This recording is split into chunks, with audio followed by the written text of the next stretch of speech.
Welcome to Dose of Did You Know? I am your host, Dan Rocco, and today with me, as long as nothing goes wonky, because she just informed me that she has like tornado wings in her area of the world, we have Miss Ericca. How are you today? I'm doing great. How are you doing? Thanks for having me. Yeah, oh, I'm so excited. I have yucky, rainy weather, and you have a tornado. So come on, this is like a perfect day to see each other. Right. Well, there's nothing to do outside, so completely fine. It's been kind of gross here for the last 12 hours or so we're just getting through it. That is, I think we're getting through on so much more than just tornado and rain. We've like been I've been quarantined. I think I'm going on 3 weeks. hmm A little cray cray. Yep. I think we're all experiencing that. I understand that completely. Well, you have like a creative you know, Right. outlet. That's the word I'm looking for. Tell us, like in a short little snippet, like who is Erica? What do you do? Well, I'm a 23-year-old singer-songwriter. Right now, I'm in Mount Airy, North Carolina. It's where I grew up. And then I moved to Nashville last year. So I've been there doing the songwriter artist thing. And so that's what I do. I drive Lyft to pay my rent, and I house sit and I dog sit. And then other than that, I'm a um, creative songwriter. I'm an INTJ, and my Enneagram's a one wing two. So that's all you. That's everything. That is it in a nutshell. God, I love it. Oh, if my friend Joyce was on here right now, she would be like, "You are my jam," because she's always like, "People, you got to do what you got to do till Absolutely. like to get through, right?" So I love that you're like, "I drive Lyft, I do this, I do that," because my soul is singing and songwriting. Right. I think that's Yes. what's really important as somebody who wants to start their own business or wants to pursue a career in something that's not necessarily a money making career right off the bat, that you really have to find like where your heart is and why you do things, and then really hold on to that tightly because it gets really hard. You're going to do things that you don't want to do, and it's a lot of hard hours and days and weeks, but you get through them. If you really love what you're doing, you do it. Okay, like gosh, you're such an old soul. Like when I was listening to your music, like I was listening through all the songs and Mhm. trying to like feel like who is Erica? And I'm like, gosh, you are such an old soul. And so when you were Thank like, I'm you. 23, I mean, I knew you were young and in your early Yeah. 20s. And I'm like, what, like, if you look back in your life, have you always been like that? Can you be like, ooh, I see myself at 5, like where I am now? This makes sense.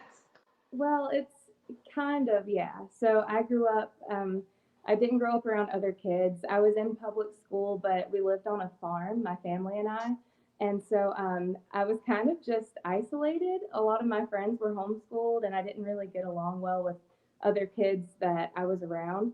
And so I was by myself a lot, and I did a lot of music and art, and I made up things. And I think it makes sense now that I have the job and the career that I have because I was very, everyone always has said, like, you're an old soul. And so I'm really appreciative of that because I see the world a little bit differently. And I feel like that translates into my songwriting. And I try to Mhm. make that happen just so that, just be honest with people and express the world through my eyes. And hopefully other people see it that way too. I think it's that purity of heart. When you said like you didn't like, con- I'll use the word connect really when you were young. What was that about? Oh, wait, sorry, repeat that one more time. Did you say, or did I like misunderstand? Did you say like when you were younger, you didn't really connect with kids your age, right? Like what was that Absolutely. all about?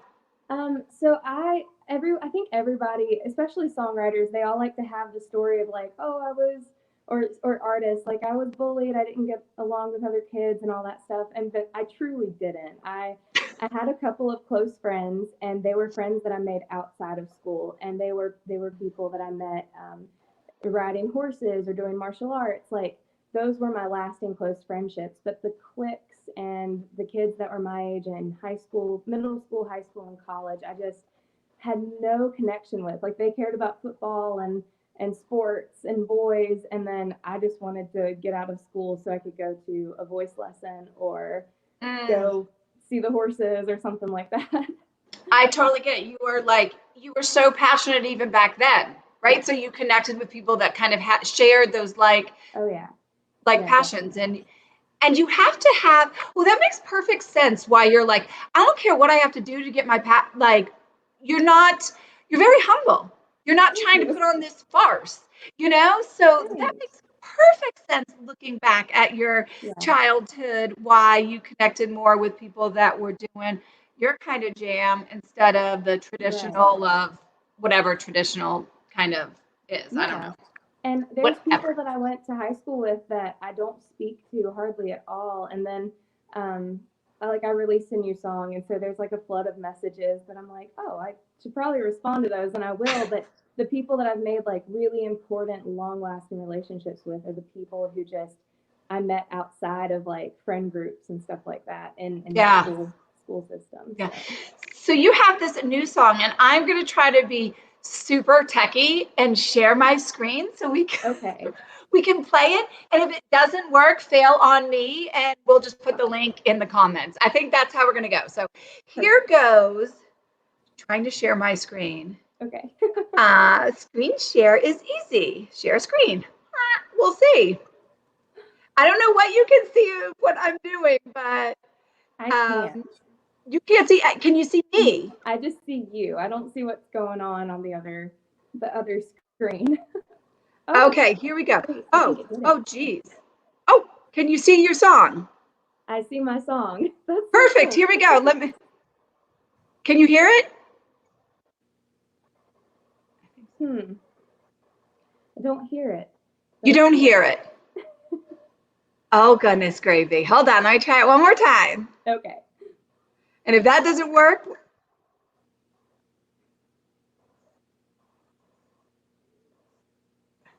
did you hear that? No. Oh, I don't forget hear it. it. I It was a tried. good thought though. I'll have to play around a little bit more with that before I get too techie. But That's okay. when It you was a hear good this thought. when you hear this new song, you will be blown away. Let me get us back to big. There we are. Here. Um, but I wish you could have heard it because it really was like I was like, oh, it reminds me of I love country music, like old like 90s kind of Right. country, early 90s kind of country, and it reminded me of like the female voices. This is coming from such an ignorant music person. So everybody out there that's going to give me so many bad comments, but No. this is just me. That's what reminded me of like the women from that era, your voice and how I remember feeling. I was in my, late teenage, early 20s then. And I Right. remember what I felt like then. That's what your music brought to me. So I'm Well, like, thank you. I get that a lot. I get like you remind us that sounds like early Winona stuff, or that sounds like mm-hmm. early Trish, or stuff like that. Which I grew up on just so many different types of music, and I feel like I click more with the '90s style writing and Mm-hmm. sound, and so I was really proud that this track came out in a way that kept the integrity of the song. And my producer, he did a great job with that. He produces all of my projects. His name's Ren Renfrey, and he just really gets the vision that we're going for as an artist. That is good. Like I love also like I've heard this with authors. Like they'll have a title of a book. One of my great friends, she has a title of a book, and they were like, so many publishing companies were like, that is too risky. Where Yeah. you have to change it if you go with me. And she's like, nope, not going with me. You then. Mm-hmm. So go through that process. So here you are, this uber young, hot chick, right? Going to Nashville. This is what you're gonna do. How did you even start? What an inspiration. How do you even begin doing that? Yeah, well, like I said, I've been involved with music since I was a kid, and so I think the fire and passion was always there, but I was so shy I couldn't function in front of an audience, Yeah. and so I went to Nashville a year and a half ago. It was not this past summer, but the summer before, Okay. and I took a songwriting class through NSAI, And I went there, and it was like, I think 100 people maybe, and we all got to we had mentors for the weekend, and we learned how to craft songs. And at that time, I thought that I was the best songwriter ever. I was like, what I'm doing, this is brilliant. And really, I was horrible. It just was terrible. And so I went to that, and I thought, you know what, I think there's a way to actually hone in on my craft here. And then one thing led to another, and after a series of events, I landed in Nashville last January.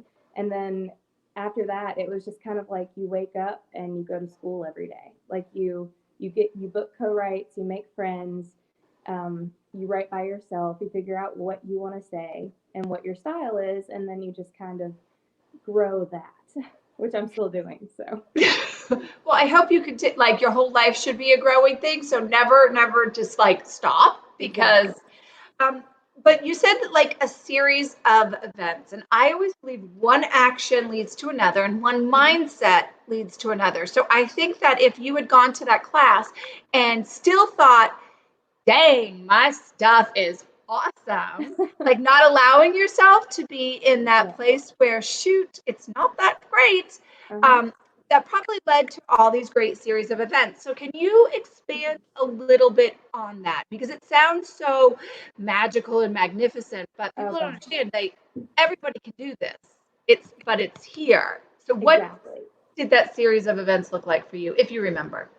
Oh yeah. So the series of events was not magical or spectacular. It was probably the worst 3 months of my entire life. That just you hit rock bottom, and then at that point there truly is nowhere to go but up. And so we got hit. So after I come back from the NSAI workshop, I started playing gigs. I only knew like 5 songs on the guitar. I definitely was not writing songs that people wanted to hear. But I went and I booked 3-hour gigs, and I learned as many 3-chord songs as I possibly could. And then I just went and played, and I taught myself, and I learned. And then I got hit with Hurricane Florence. All of the, East Coast was just, Yes. oh, it was huge damage. And so my job got wiped out, all of the venues got wiped out. I lost a lot. And so I kind of had to reset what I was doing. Like, and I didn't have anywhere else to go but to move, really. So that's what pushed me to move to Nashville. And so it was just 3 months of living in my mom's basement going, I guess I'm a songwriter. I don't know. And then that's when I took some money that I had gotten from my family for Christmas and thought, well, let's invest in my future. And so I went to Good. Nashville and I got a job and an apartment and started working from there. Do you think, I always think like maybe like there's no mistakes. Like God makes no mistakes. There are no mistakes in life. Do you kind of think back, or maybe you never thought of this, if that never hit, if that hurricane and things never hit, do you think you would be where you are today? No, definitely not. I would have still been. I had this lifestyle at the coast that I really loved. I got to go play my songs. I got to feel like a big shot. Everyone Yeah. that knew me and knew the band that I had, and it was just kind of big fish, small pond mentality. Uh-huh.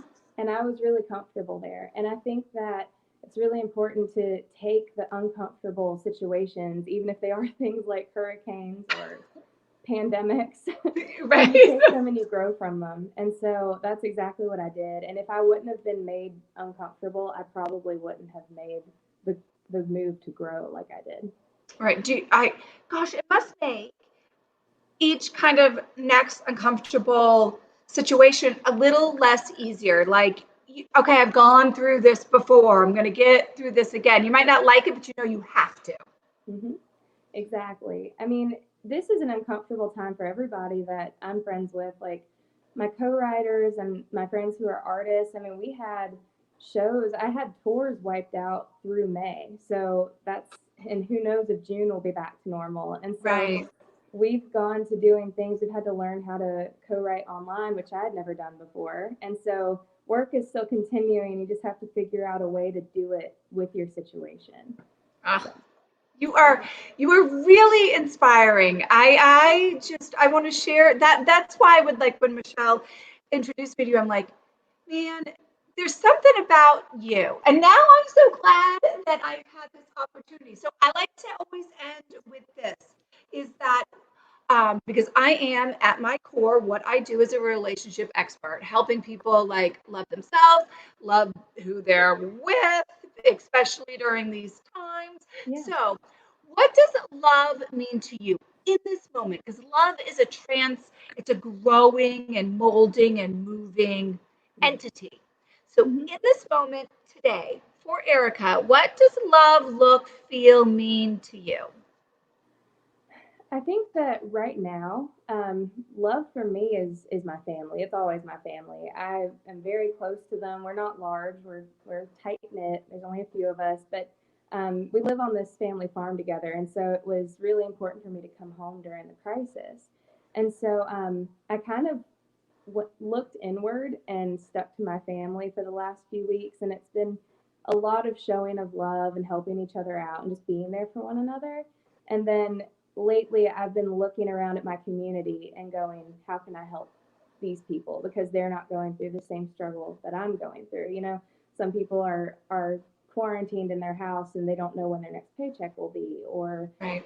they're not able to get medicine for their kids, or there's just so many different battles people are going through. So right now today, love for me is going, okay, how do I look around at the people who need some help and how can I do that for them?